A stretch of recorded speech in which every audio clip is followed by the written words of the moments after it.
Bismillahirrahmanirrahim. Assalamualaikum warahmatullahi wabarakatuh. Alhamdulillahi rabbil alamin. Wassalatu wassalamu ala asyrafil anbiya'i wal mursalin wa ala alihi wa sahbihi ajma'in. Asyhadu an la ilaha illallah wahdahu la syarikalah wa asyhadu anna Muhammadan abduhu wa rasuluh alladzi la nabiyya ba'da. Allahumma salli ala sayyidina Muhammad wa ala ali sayyidina Muhammad. Faqala Allah Ta'ala, a'udzu billahi minasyaitonir rajim. Bismillahirrahmanirrahim. Ya ayyuhalladzina amanu taqullaha haqqa tuqatih wa la tamutunna illa wa antum muslimun. Sadaqallahul azim wa sadaqa rasuluhun nabiyil karim wa nahnu ala dzalika minasyahidin wasyakirin walhamdulillahi rabbil alamin. Pemirsa Mimbar Agama Islam dimanapun Anda berada, apa kabar?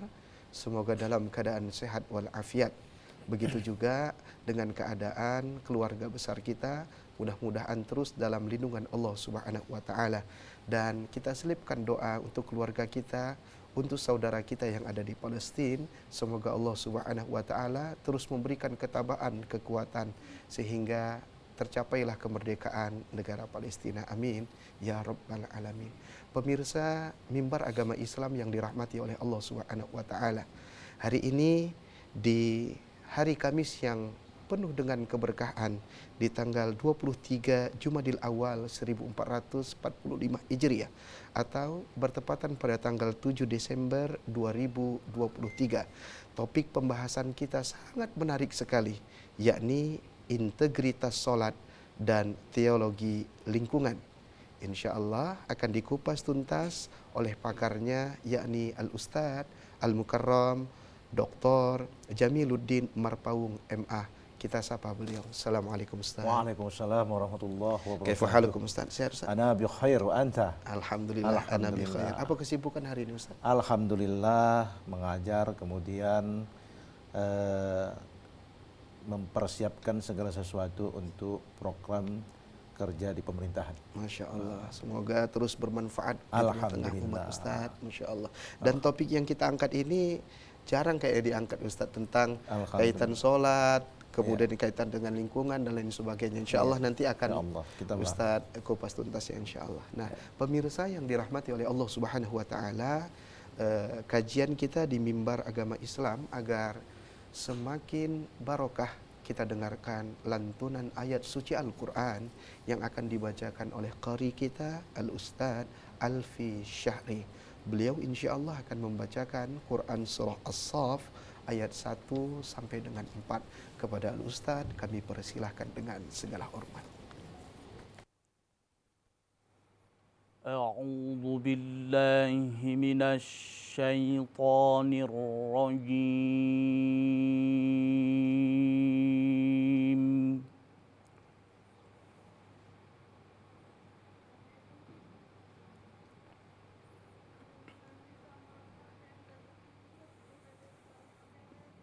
Bismillahirrahmanirrahim.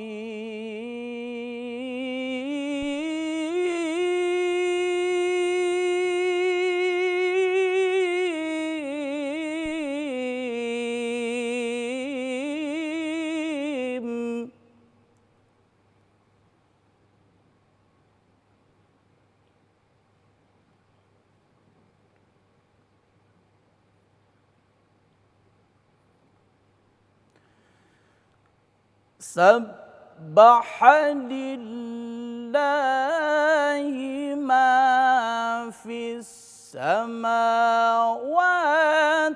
wa ma fil ardh.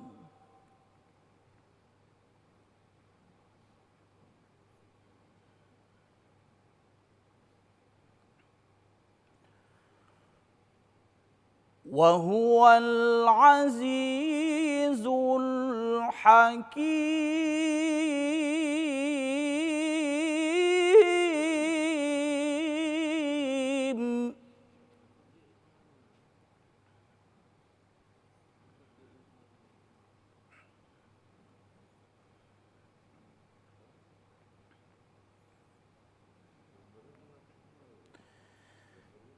Ya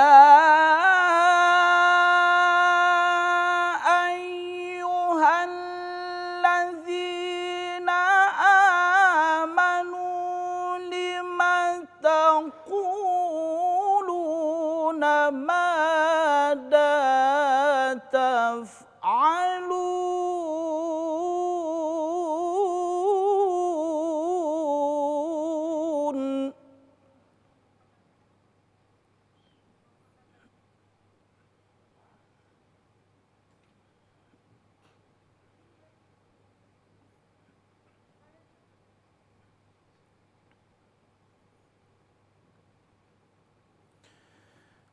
كبر مقتا عند الله أن تقولوا ما لا تفعلون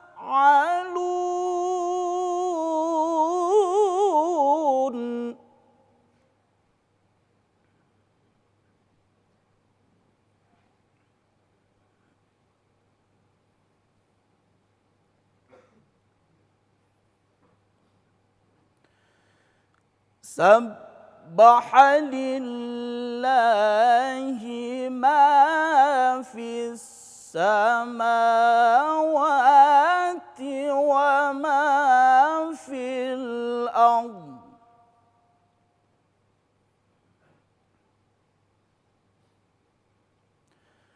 وهو العزيز الحكيم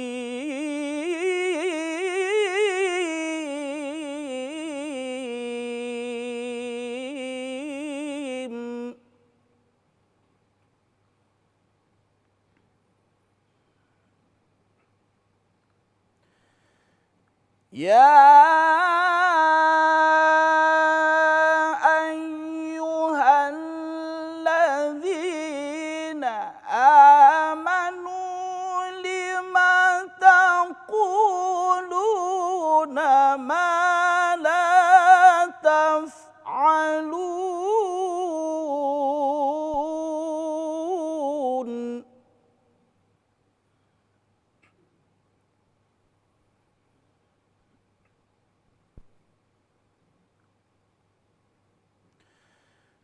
كبر مقتا عند الله أن تقولوا ما لا تفعلون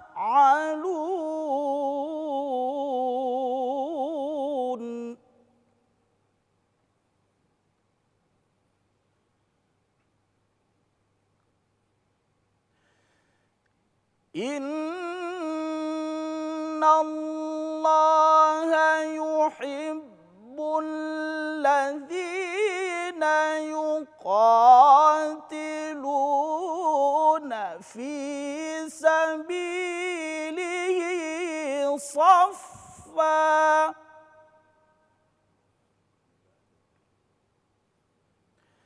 كأنهم بنيان مرصوص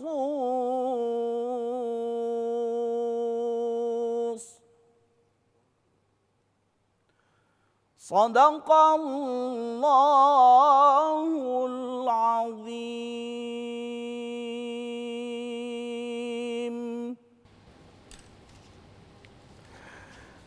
Hai orang-orang yang beriman, mengapa kamu mengatakan sesuatu yang tidak kamu perbuat? Sungguh besar kemurkaan Allah kepada orang-orang yang terus mengatakan tapi tidak melakukannya. Maha benar Allah dengan segala firman-Nya. Ayat ini sangat menampar keras untuk diri kita semua. Allah menyuruh orang-orang yang beriman untuk sesuai apa yang dikatakan dengan apa yang dilakukannya. Nah, sangat menarik kali ini kita mengangkat sebuah topik tentang integritas sholat dan teologi lingkungan. Karena di negeri kita ini mayoriti sebagai seorang muslim dan menjadi contoh di tengah-tengah masyarakat kita, berkaitan juga dengan lingkungan yang ada di sekitar kita. Itu sangat ditentukan bagaimana kaum Islam atau kaum muslimin yang berada di tengah-tengah lingkungan masyarakat itu bisa menjadi contoh yang baik sebagaimana di dalam Islam sebagai rahmatan lil alamin. Dan ini semua insya Allah akan dikupas oleh Tuan Guru kita Al-Ustadz Dr. Jamiluddin Marpaung MA, membahas tentang integritas sholat dan teologi lingkungan. Ustadz izin, mungkin ada yang menelatar belakangi kenapa topik ini diangkat Ustadz. Dan insya Allah akan saya kasih waktu Ustadz untuk memberikan materi kepada pemirsa yang ada di rumah dalam acara Mimbar Agama Islam. Falyatafaddal masyaallah. Terima kasih. Assalamualaikum warahmatullahi wabarakatuh. Waalaikumsalam. Hamdan wa syukurillah wassalatu wassalamu ala rasulillah wa ala alihi wa sahbihi wa mawalah la hawla wa la quwata illa billah. Asyhadu an la ilaha illallah wahdahu la syarikalah wa asyhadu anna Muhammadan abduhu wa rasuluh alladzi la nabiyya ba'dah. Allahumma salli ala Muhammad wa ala ali Muhammad. Yang saya hormati Ustadz Ibnu Jarod, kemudian kori kita, serta kru yang hadir pada hari di pemirsa televisi Republik Indonesia yang mulia ini. Kita bersyukur ke Allah Subhanahu wa taala, kemudian salawat kepada Rasulullah sallallahu alaihi wasallam. Otomatis yang melatar belakangi persoalan kita, kenapa saya angkat integritas sholat dan teologi lingkungan. Pertama, Sumatera Utara ini adalah 14 juta penduduknya. 14 juta. Itu sensus tahun 2022 pada catatan sipil kependudukan. Nah, di 14 juta itu 65% itu umat Islam. 65 ya. Jadi dapat kita katakan umat Islam sebagai penyangga kehidupan di dunia ini. Kemudian Pak Ibnu, Allah Subhanahu wa taala juga dalam berbagai Al-Quran yang difirmankannya akan menceritakan persoalan surga, yang di dalam surga itu mengalir air, sungai-sungai. Artinya apa? Kehidupan sungai yang ada di surga diangkat oleh Allah ke dunia ini yang tidak bisa tertinggal. Sungai merupakan sumber kehidupan yang harus dikelola sebagai ekologi kehidupan. Ya. Jadi kita sebagai umat muslim harus menjaga lingkungan ini bagaimana safety ke depan. Orang yang menjaga lingkungan ini akan menjadi aset untuk keberlangsungan kehidupan kita pada hari ini maupun hari yang akan datang.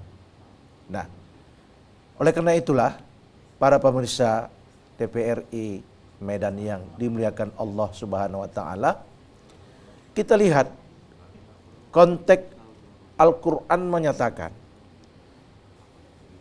as-sholatu imanuddin. Inna sholata tanha anil fahsya'i wal munkar. Sesungguhnya sholat mencegah perbuatan keji dan mungkar. Nah, kalau merusak lingkungan itu adalah perbuatan kemungkaran. Bahkan dapat dikatakan keji manakala rakus tamak terhadap lingkungan, hutan dan lain sebagainya. Ini yang tidak dibenarkan dalam Islam, siapapun orangnya. Jadi kita harus menata lingkungan kita ini supaya keimanan kita semakin kuat. Jangan dikatakan ketika berbicara lingkungan tidak mempunyai aspek amal atau pahala, tapi itu semua terintegritas dalam tatanan sholat tadi. Kalau kita hablum minallah, mengedepankan Allah Subhanahu wa taala, turunan daripada Allah Subhanahu wa taala itu adalah aspek muamalah manas. Sehingga dengan hadirnya hati kita kepada Allah Subhanahu wa taala, segala perbuatan keji dan mungkar terhadap aspek sosial muamalah akan terhindar, akan terbantu lingkungan tidak ada lagi kerusakan hutan, tidak ada lagi kebakaran diakibatkan oleh ulah tangan manusia. Hal ini dalam surah Ar-Rum ayat 41 dikatakan, zaharal fasadu bima kasabat fil barri wal bahri bima kasabat aydin nas. Jadi zaharal itu adalah semua perilaku, kerusakan yang ada di laut, kerusakan yang ada di bumi, ya, baik di darat maupun fil barri wal bahri atau di laut, itu diakibatkan oleh kerusakan tangan-tangan oleh manusia itu sendiri. Jadi konteksnya dengan nilai sholat yang kita laksanakan, kemungkaran terhadap lingkungan, kejahatan terhadap lingkungan tidak akan muncul. Kenapa? Terintegrasi nilai-nilai sholat itu dalam jiwa setiap muslim. Bayangin aja tadi, 65% misalnya.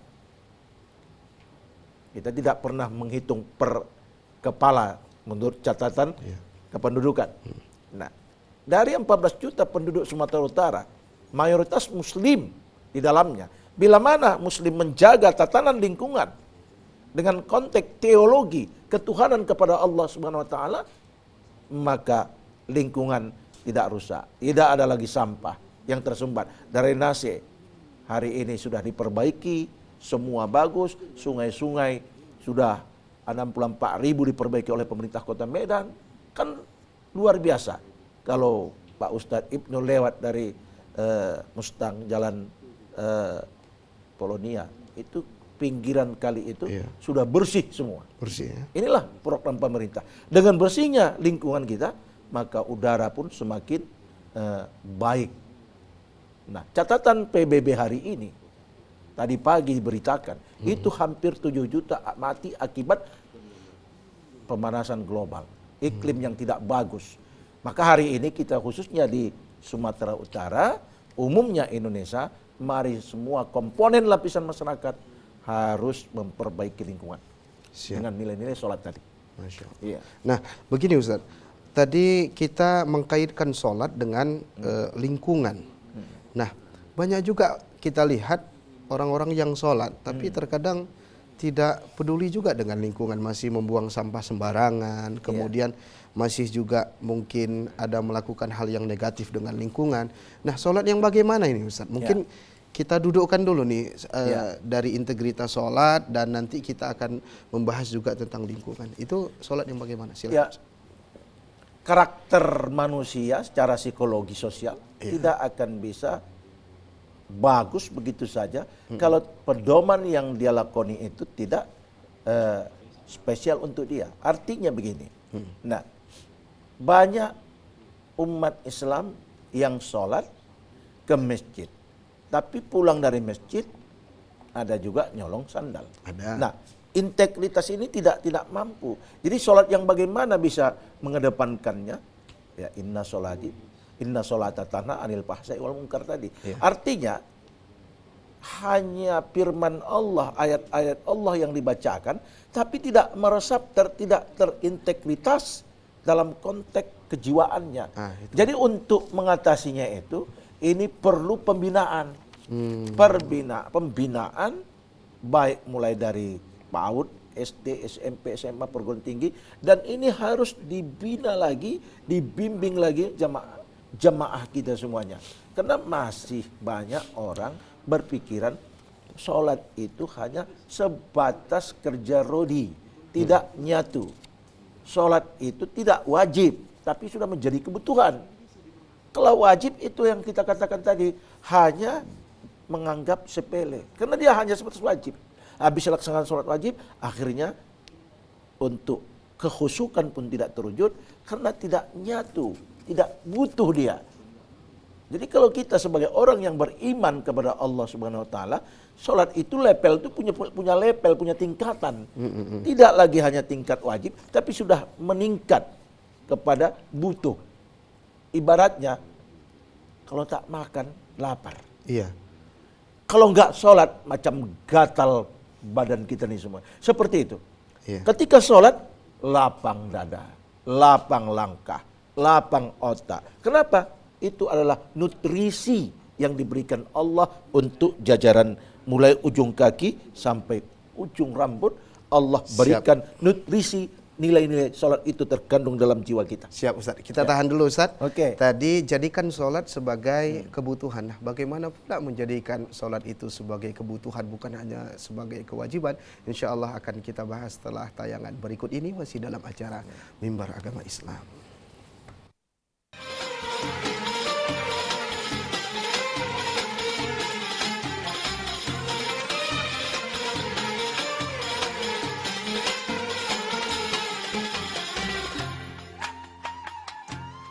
Syukran jazakumullah khair kepada pemirsa yang terus setia menemani di depan layar televisi Anda, menemani siang Anda dengan bermajelis ilmu dalam acara Mimbar Agama Islam. Insyaallah kita akan membahas tentang integritas salat dan teologi lingkungan. Dikupas tuntas oleh Tuan Guru kita Al-Ustaz Al-Mukarram Dr. Jamiluddin Marpaung MA.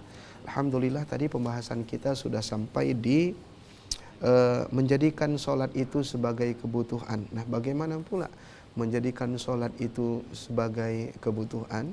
Dan pemirsa yang ada di rumah bisa terhubung di line interaktif kita di 0811 6100 386. Kita ulangi di 0811 6100 386. Pemirsa bisa bertanya dengan narasumber kita, membahas seputar tentang apa yang kita bahas dan lainnya.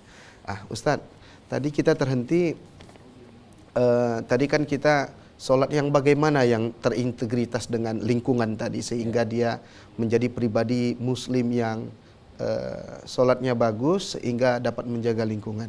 Kemudian tadi Ustadz mengatakan sholat yang bukan hanya sekedar kewajiban tapi menjadi kebutuhan. Nah, timbul lagi pertanyaan, bagaimana pula menjadikan sholat itu kebutuhan? Apa ada ilmunya, tipsnya, caranya sehingga bisa terimplementasi dalam kehidupan masyarakat kita? Silakan Ustaz. Terima kasih Pak Ibnu, para pemirsa TVRI Medan yang ada di Sumatera Utara dan Indonesia.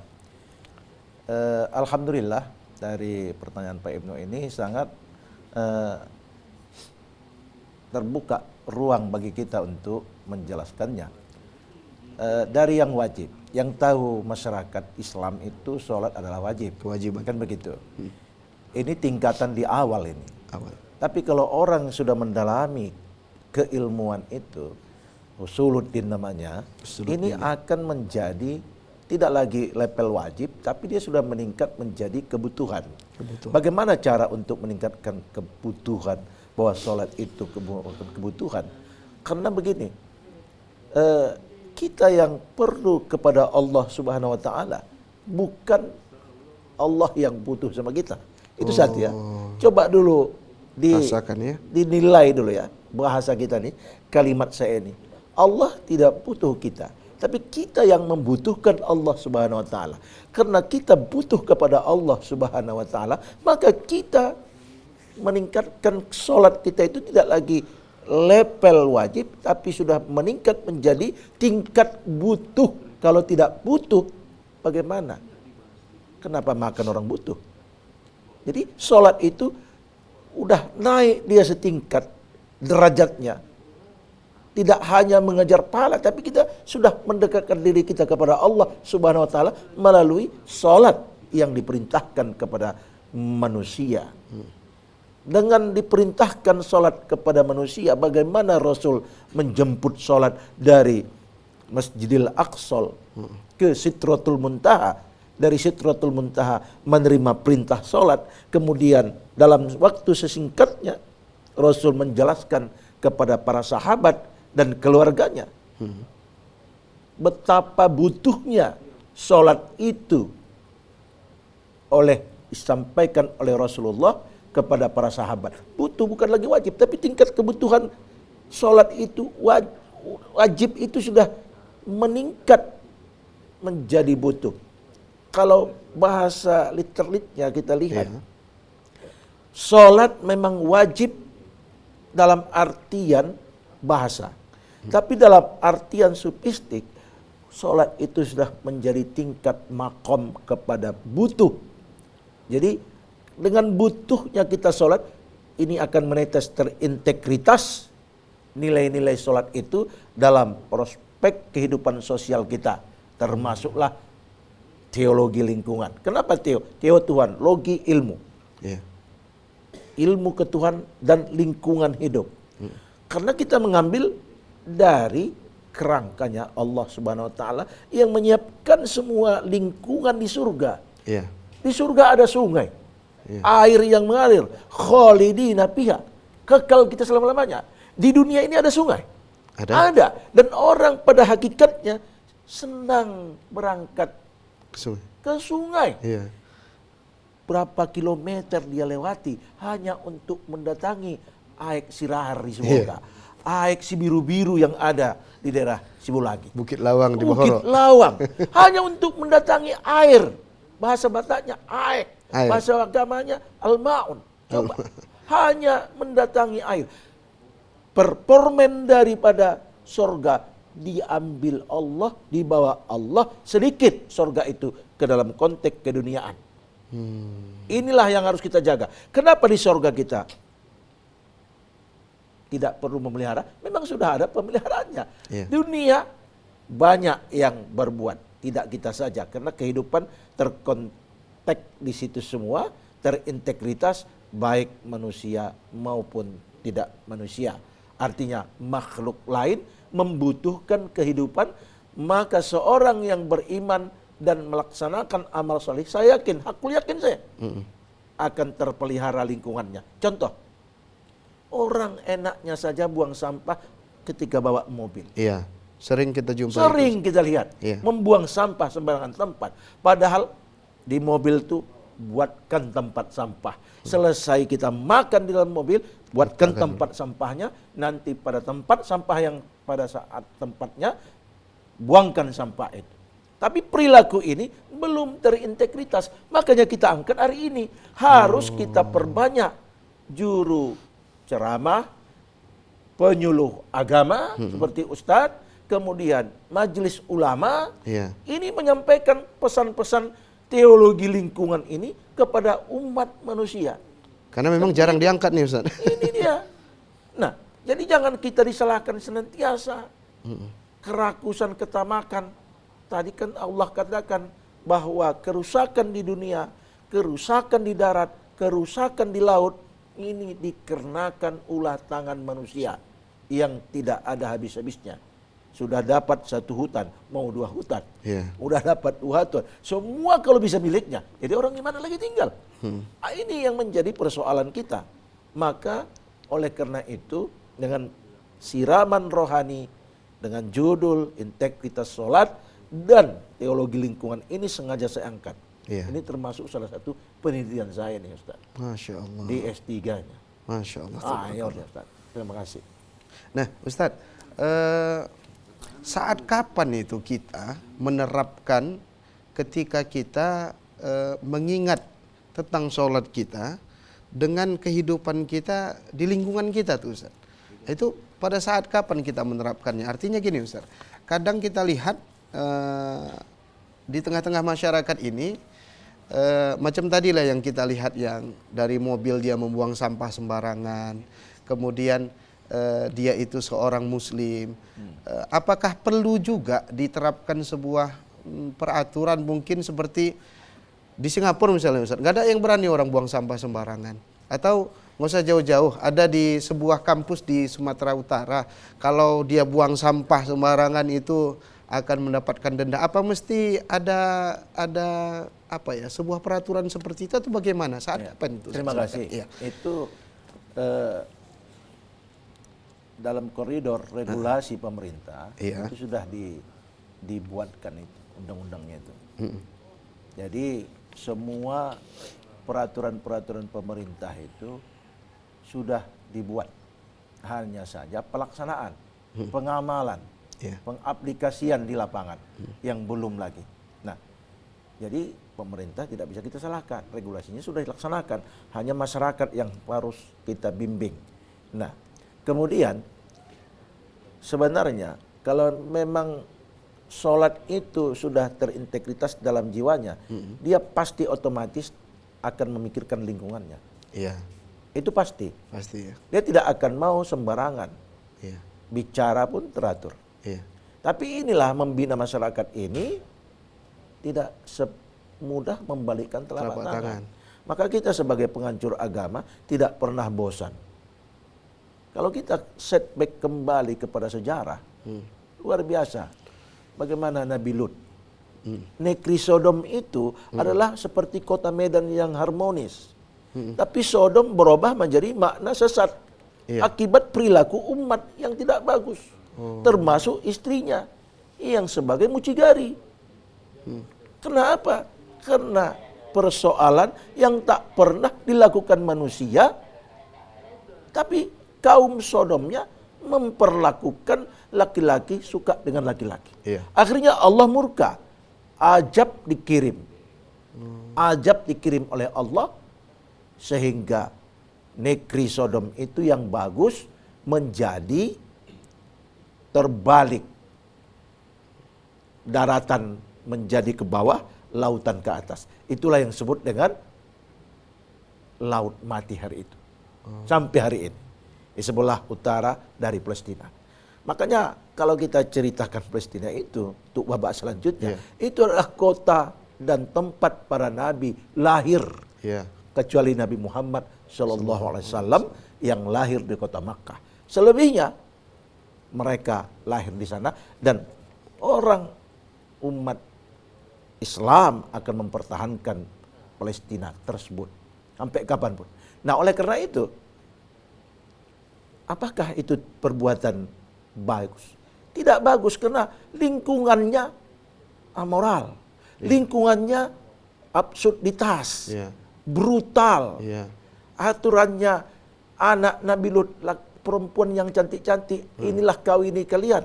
Tapi mereka ingin tamunya Nabi Lut yang menyamar sebagai manusia dari malaikat.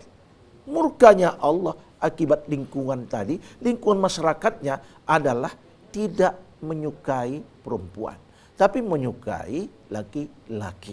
Akhirnya azab yang datang. Nah, kita tidak terlampau jauh ke sana. Iya. Pak Ibnu, tapi itu sebagai gambaran. Hari ini lingkungan kita bagaimana? Terkontaminasi, banjir di mana-mana.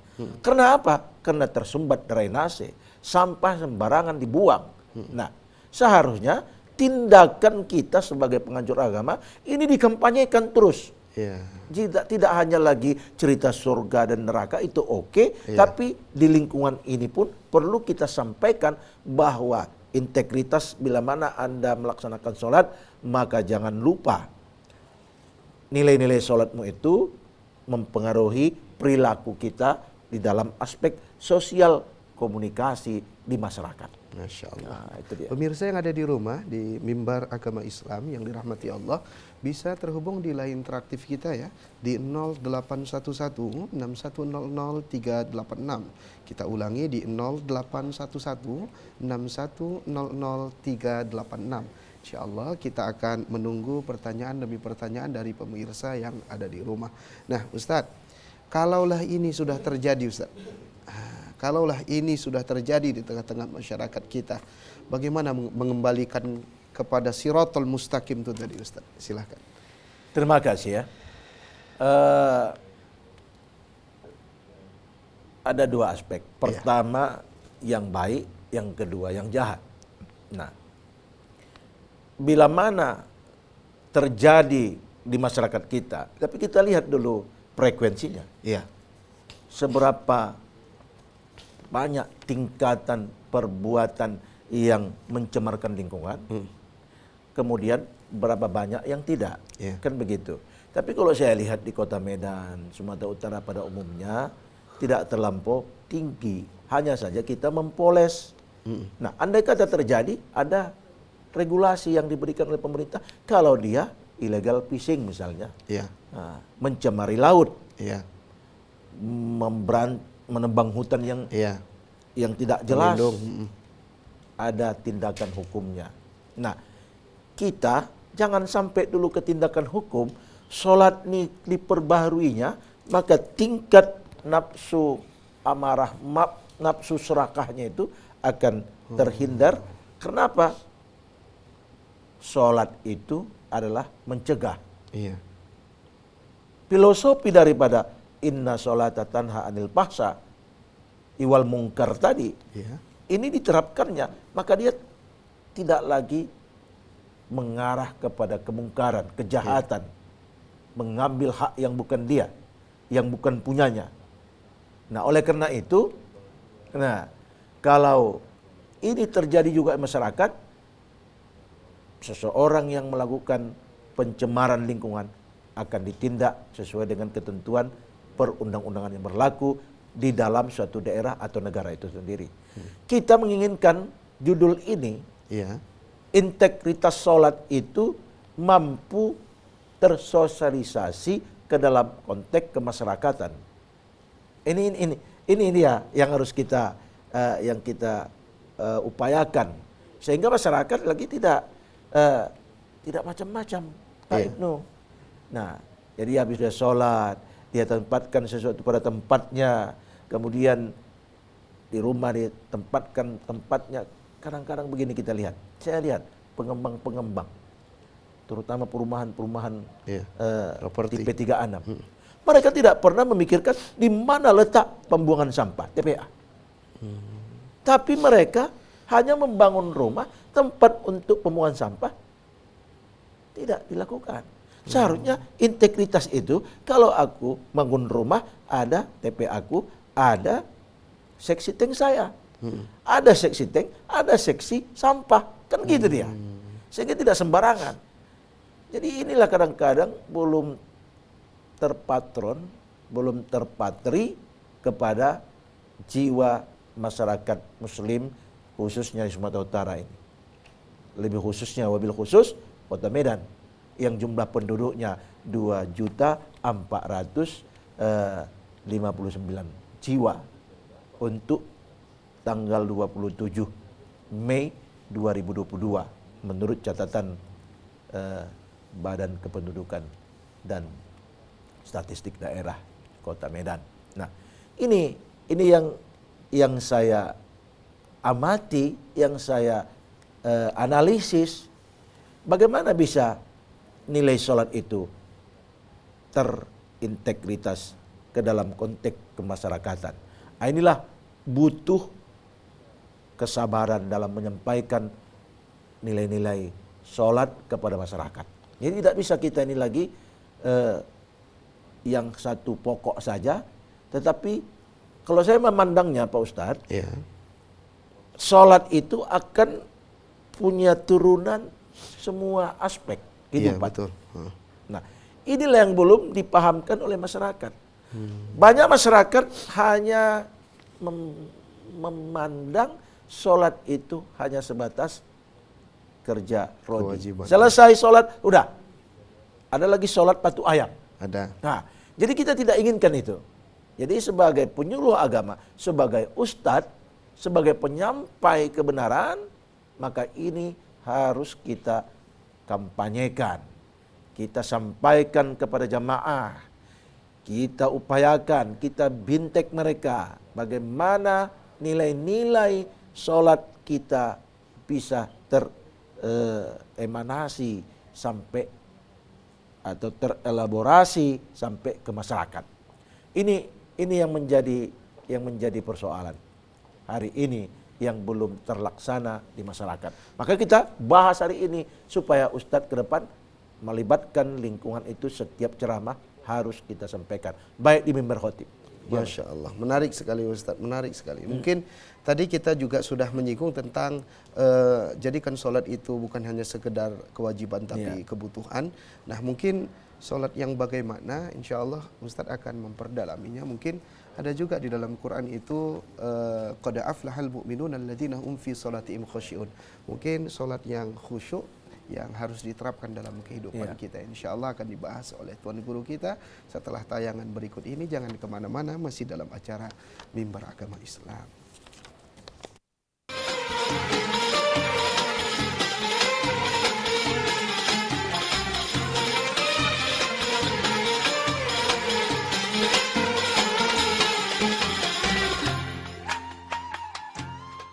Alhamdulillah, terima kasih pemirsa yang terus setia menemani di depan layar televisi Anda masih dalam acara Mimbar Agama Islam membahas topik tentang integritas sholat dan teologi lingkungan.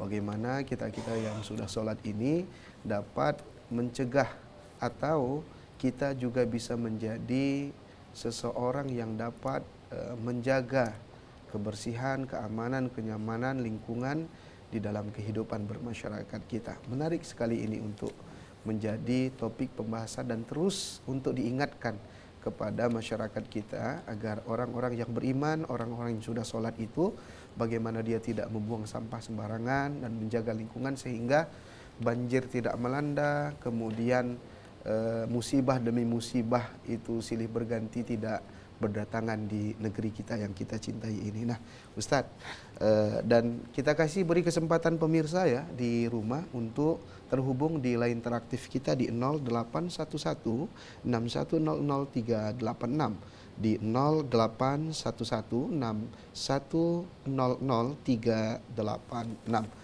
Nah, Ustadz Dr. Jamiluddin Marpaung MA akan memberikan materi kita di segmen kali ini. Nah, Ustadz, tadi kita menyinggung tentang sholat yang bagaimana, kemudian jangan dijadikan sholat itu hanya sekedar kewajiban tapi menjadi kebutuhan. Mungkin ada juga dalam Quran tuh Ustaz, qad aflahal mu'minun alladzina hum fi sholatihim khashi'un. Mungkin Allah mengatakan dalam ayat itu sungguh beruntung orang yang beriman, yaitu orang yang khusyuk dalam sholatnya. Apa sholat yang seperti ini yang dibutuhkan? Itu udah pasti. Iya, siap. Pertama, qad aflahal mu'minun itu apa artinya? Sesungguhnya beruntung. Iya. Kenapa beruntung? Siapa yang beruntung? Orang mukmin. Siapa mukmin? Yang beriman. Siapa beriman? Aslam, orang yang selamat. Iya. Orang yang tidak mukmin tidak beruntung. Iya. Orang yang beruntung orang mukmin. Iya. Nah, itu satu. Yang kedua, Ustaz, siapa izin yang Ustaz, beruntung itu? kita sapa dulu, ada yang nelpon Ustaz. Oke, silakan. Assalamualaikum, halo. Halo. Assalamualaikum. Dengan siapa dan di mana? Halo, Pak, Bu. Pemirsa, halo. Assalamualaikum. Dengan siapa di mana? Oh, mungkin kita lanjutkan. Halo. Buah, Ya. buah pepaya namanya betik. Kalau di Pajan Sibuah taman. Cakep. Daripada komisi betik, Iya. tetapi baru aku dapat. Oh, Masya Allah. Siapa Pak, di mana? Khairul Hamid, Jalan M. Yaakob. Ya, Pak Khairul Hanif. Silakan Pak. Assalamualaikum Ustaz. Waalaikumsalam warahmatullahi wabarakatuh. Cocok kali dah. Cocok sekali ku dengar ceramah ni dah. Cocok Ustaz. Ketong sholat.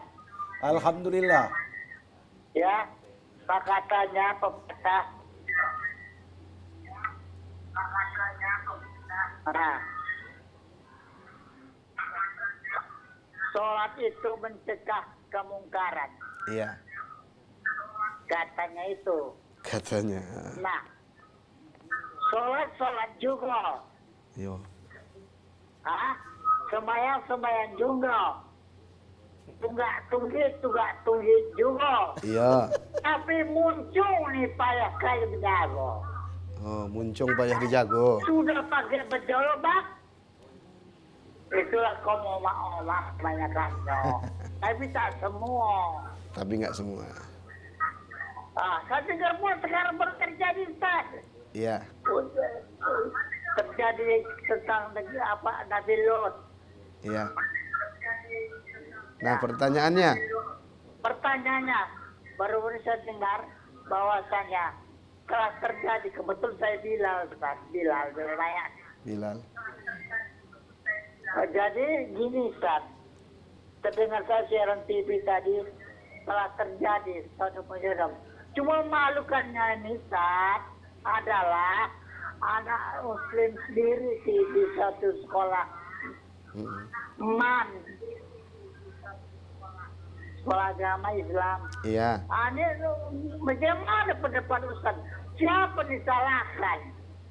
Guru kan mungkin salah. Apa salah si anak atau salah ayah mak mengandung?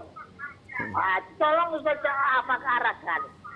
Jijik Ustaz memandikan orang kayak gitu Ustaz. Beberapa kali-kali saya memandikan orang LGBT, orang HIV. Itulah semua saya mandikan. Iya. Apa boleh buat Ustaz? Assalamualaikum Ustaz. Tolong Ustaz mencegah ini.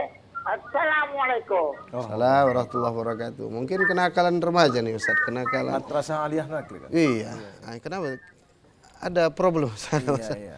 Jadi alhamdulillah Pak Hanif yang telah bertanya kepada Ustadz hari ini, memang inilah kerja berat kita, pekerjaan rumah kita, rumah besar Sumatera Utara Iya. dan rumah besar Indonesia. Iya. Dari 270 juta penduduk Indonesia, itu 80% umat Islam. Iya. Dari 14 juta sekian penduduk Sumatera Utara, Iya. umat Islam terbesar. Iya. Dari 2.400.000 penduduk Kota Medan, itu 80% juga umat Islam. Iya. Kerja kita sangat berat. Jadi tadi qad aflahal mu'minun tadi, beruntung orang muslim. Siapa? Alladzina hum fi sholatihim khashi'un, orang-orang yang melaksanakan sholat dalam khusyuk. Khusyuk dalam artian yang betul-betul hakikatnya kepada Allah. Kalau dia sholat, dia tidak melihat Allah, tapi yakinlah Allah akan melihat dia. Iya. Itu yang pertama. Yang kedua, persoalan nungging-nungging juga, tapi muncung tak dilewat, tidak dijaga. Termasuk juga kerusakan lingkungan itu. Iya. Dari mulut inilah keluar ucapan-ucapan yang tidak bagus, maka terjadilah kontak lingkungan yang tidak harmonis. Iya. Nah, dari kata-kata yang singkat tapi menyakitkan hati, maka terjadilah kasus hukum. Iya. Salah satu contoh, ada kawan, cuma di WhatsApp dia katakan, hati-hati kau, nanti ku tusuk kau katanya. Nanti ku tengok tusukan ini ya katanya. Nah, cuma bahasa itu saja kawan sudah tidak senang.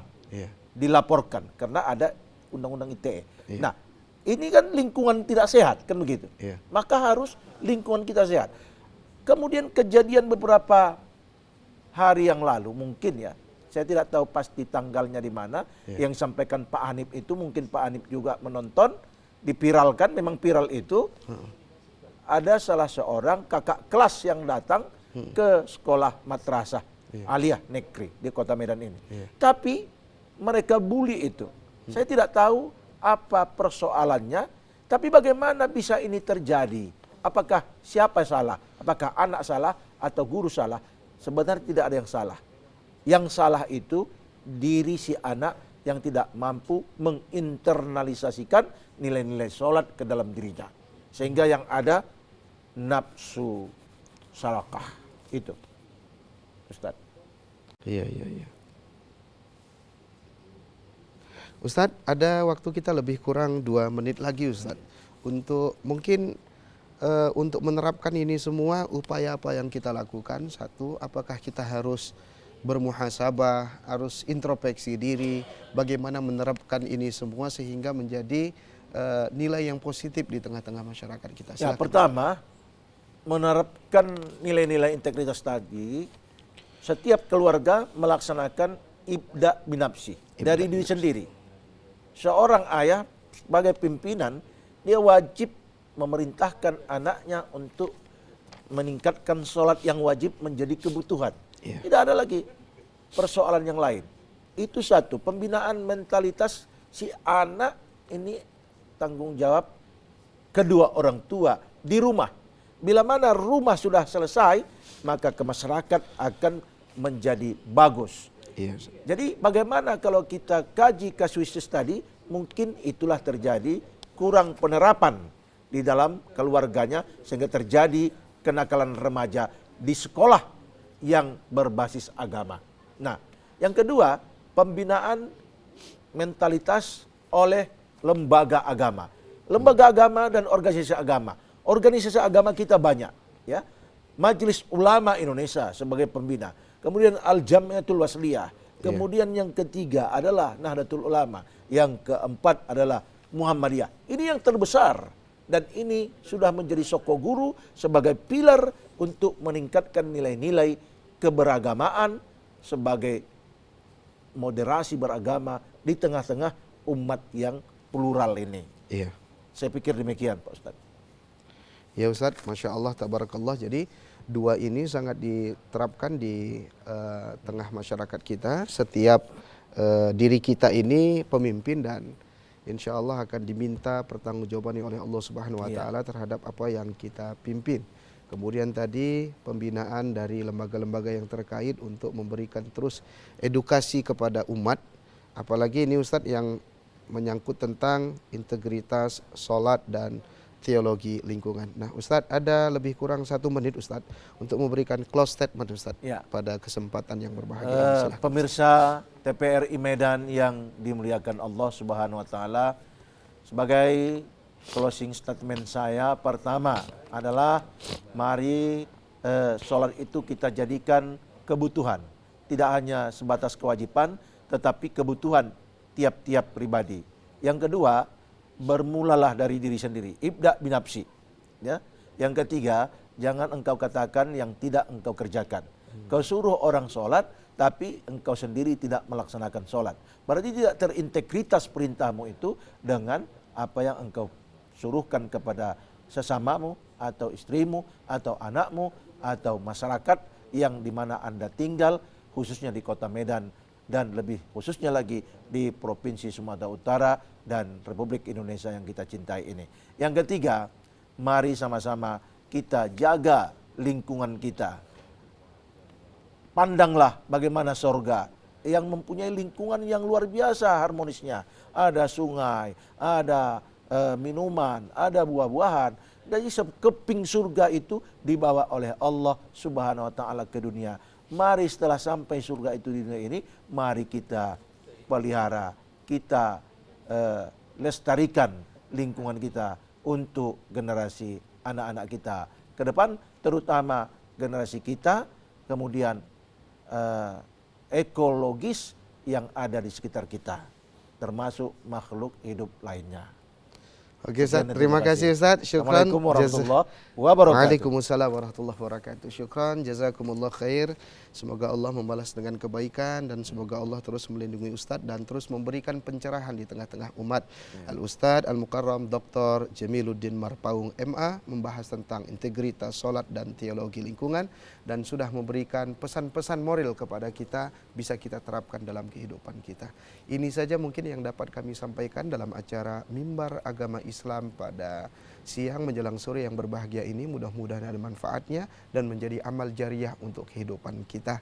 Amin ya rabbal alamin. Subhanakallahumma wa bihamdika asyhadu an la ilaha illa anta astaghfiruka wa atubu ilaik. Akhirnya saya Ibnu Jarod Jauhari beserta Ustadz kita Dr. Jamiluddin Marpaung MA, Kori kita dan seluruh kerabat kerja yang bertugas mohon undur diri dari hadapan kita semua. Mudah-mudahan Allah terus memberikan perlindungan kepada negeri kita, negeri tercinta, dan memberikan kemerdekaan kepada saudara kita di Palestina. Akhirul kalam, wabillahi taufiq wal hidayah, waridho wal hinayah. Thumma assalamualaikum warahmatullahi wabarakatuh.